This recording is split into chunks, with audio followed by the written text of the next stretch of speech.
नमस्कार दोस्तों। आज की कहानी है एक ऐसे आदमी की जिसे 3 विचित्र वरदान मिले, लेकिन उन वरदानों ने उसकी जिंदगी बना भी दी और तोड़ भी दी।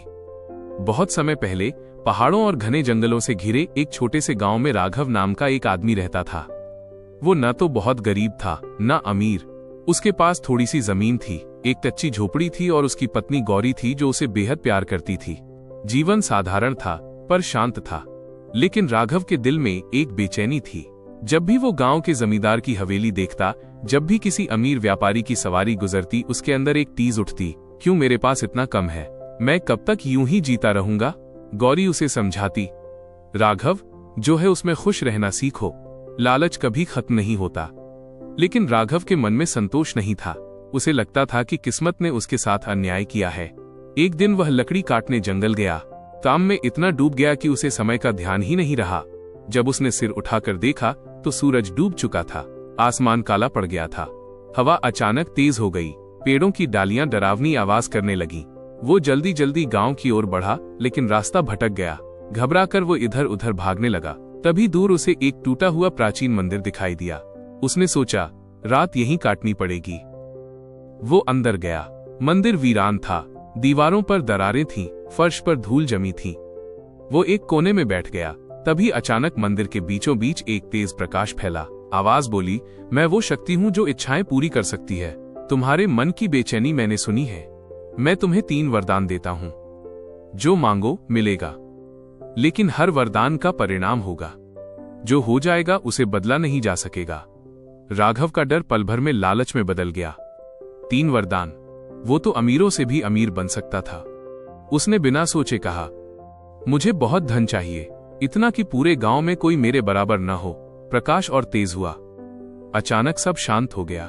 जब उसने आंखें खोली तो वो अपने घर के सामने खड़ा था। लेकिन वहां उसकी झोपड़ी नहीं थी। वहां एक विशाल हवेली थी, संगमरमर की सीढ़ियां, सोने के दरवाजे, नौकर चाकर दौड़ते हुए। लोग उसे मालिक कहकर झुक रहे थे। उसका दिल खुशी से भर गया। वह अंदर भागा। गौरी सुंदर कपड़ों में थी, पर उसके चेहरे पर उलझन थी। ये सब कैसे हुआ? राघव ने हंसते हुए सब बताया। गौरी के चेहरे पर चिंता की रेखा उभरी। राघव, वरदानों में हमेशा परीक्षा छिपी होती है। लेकिन राघव को कुछ सुनाई नहीं दिया। अब वो अमीर था। उसने दावतें दी, सोना लुटाया, शान दिखाई। कुछ महीनों तक सब अच्छा रहा। फिर धीरे धीरे चीजें बदलने लगी। जो दोस्त पहले उसके साथ खेत में बैठते थे, अब सिर्फ पैसे के लिए आते। गांव वाले उसकी चापलूसी करते, पर पीछे से बातें करते। राघव खुद भी बदल गया। उसे अपनी पुरानी जिंदगी छोटी लगने लगी। वो घमंडी हो गया। एक रात डकैतों ने हवेली पर हमला किया। बहुत सारा खजाना लूट लिया गया। नौकर भाग गए। गांव वाले मदद को नहीं आए। राघव को पहली बार समझ आया कि धन ने उसे अकेला कर दिया है। उसके पास सोना था, पर सच्चा साथ नहीं। हताश होकर वो फिर जंगल गया। वही मंदिर, वही प्रकाश। आवाज आई, दूसरा वरदान। इस बार उसने सोचा, धन ने मुझे सुरक्षित नहीं किया, मुझे ऐसी शक्ति दो कि कोई मुझे नुकसान न पहुंचा सके। क्षण भर में उसका शरीर असाधारण बल से भर गया। उसकी ताकत देखकर लोग दंग रह गए। अब कोई डकैत पास आने की हिम्मत नहीं करता था। धीरे धीरे उसने अपने बल का इस्तेमाल फैसले लेने में करना शुरू किया। जो उसकी बात नहीं मानता, उसे वो डरा देता। लोग उससे डरते थे, सम्मान नहीं करते थे। गौरी ने कहा, ताकत इंसान को महान नहीं बनाती, उसका व्यवहार बनाता है। लेकिन राघव को लगा कि अब वो अजय है। एक दिन गुस्से में उसने अपने पुराने मित्र को सबके सामने धक्का दे दिया।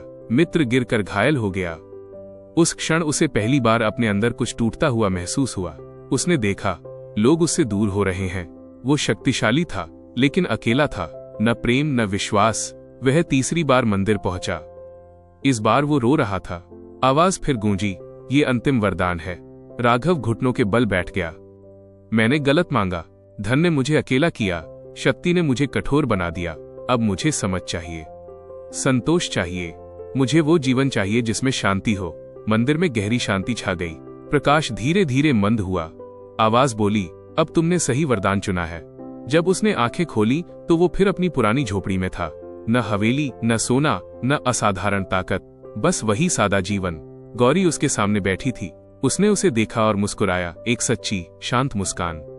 इस बार उसके दिल में कोई जलन नहीं थी। उसे समझ आ चुका था कि असली अमीरी बाहर नहीं, भीतर होती है। उसने मेहनत शुरू की, लोगों की मदद की, विनम्रता से जीना सीखा। धीरे धीरे उसका सम्मान बढ़ा। लोग उसके पास सलाह लेने आने लगे। वो अब शक्तिशाली नहीं था, लेकिन प्रभावशाली था। वह अमीर नहीं था, लेकिन संतुष्ट था। और यही इस कहानी की सीख है। भगवान या किस्मत हमें अवसर देते हैं, वरदान देते हैं, लेकिन अगर हमारे अंदर संतोष और समझ नहीं है तो हर वरदान अभिशाप बन सकता है। धन बुरा नहीं, शक्ति बुरी नहीं, पर उनका उपयोग कैसा है वही सब तय करता है। कभी कभी जीवन हमें 3 मौके देता है। पहला, जब हम लालच चुनते हैं। दूसरा, जब हम अहंकार चुनते हैं।